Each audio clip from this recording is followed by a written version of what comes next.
ವೀಕ್ಷಕರೇ, ನಿಮಗೆ ಮತ್ತೊಮ್ಮೆ ಪುಷ್ಪಲತಾ ಕಿಚನ್ಗೆ ಸ್ವಾಗತ.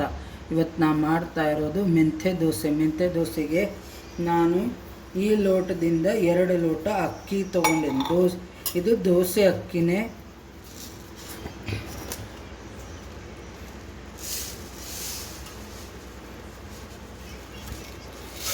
ಅದಕ್ಕೆ ಇಷ್ಟು ಮೆಂತ್ಯ ದೋಸೆ ಅಂದರೆ ಒಂದು ಸ್ವಲ್ಪ ಮೆಂತ್ಯ ಪ್ರಮಾಣ ಸ್ವಲ್ಪ ಜಾಸ್ತಿ ಇರಲಿ.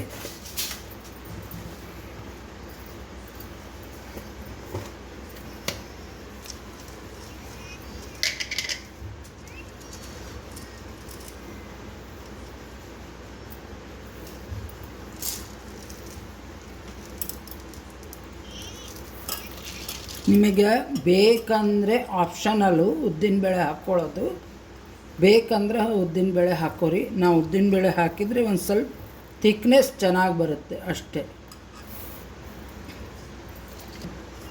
ಇದನ್ನು ಒಂದು 2 ಸರ್ತಿ ತೊಳ್ಕೊಂಡ್ಬಿಟ್ಟು ಒಂದು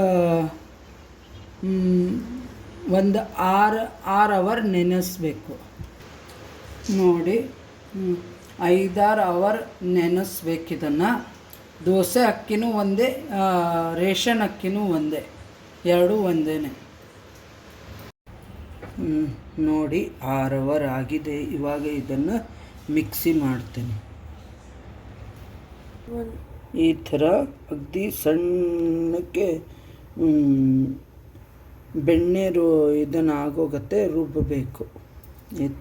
ಈ ಥರ ರುಬ್ಕೋಬೇಕು. ನೋಡಿ ವೀಕ್ಷಕರೇ, ಹಂಚು ಕಾಯ್ದಿದೆ. ಇವಾಗ ಅದಕ್ಕೆ ಸ್ವಲ್ಪ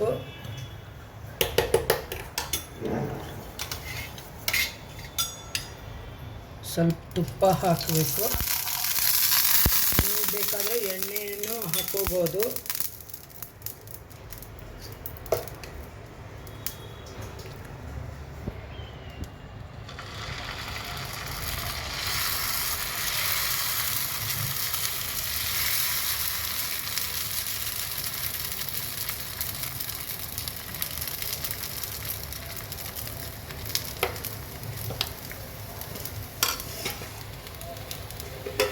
ಅದರ ಮೇಲೆ ಮತ್ತೆ ಒಂದು ಸ್ವಲ್ಪ ತುಪ್ಪ ಹಾಕು.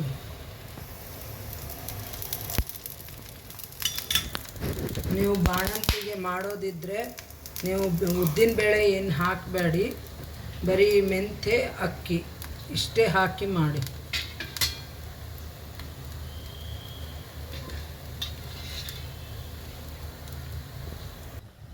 ನೋಡಿ, ಈ ಥರ ಚೆನ್ನಾಗಿ ಬೆಂದಿದೆ.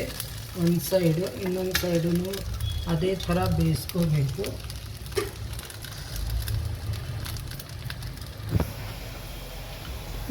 ನೋಡಿ, ಈ ಥರ ಎರಡೂ ಬದಿಯಲ್ಲೇ ಬೆಂದಿದೆ.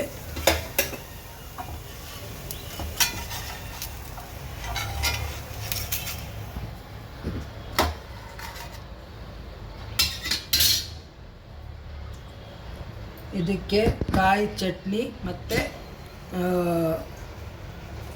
ಸ್ವಲ್ಪ ತುಪ್ಪ, ಮೆಂತ್ಯ ಪರಿಮಳ ಎಂಥ ಚೆನ್ನಾಗಿ ಬರ್ತಾಯಿದೆ ಬೆಂದ ತಕ್ಷಣವೇ.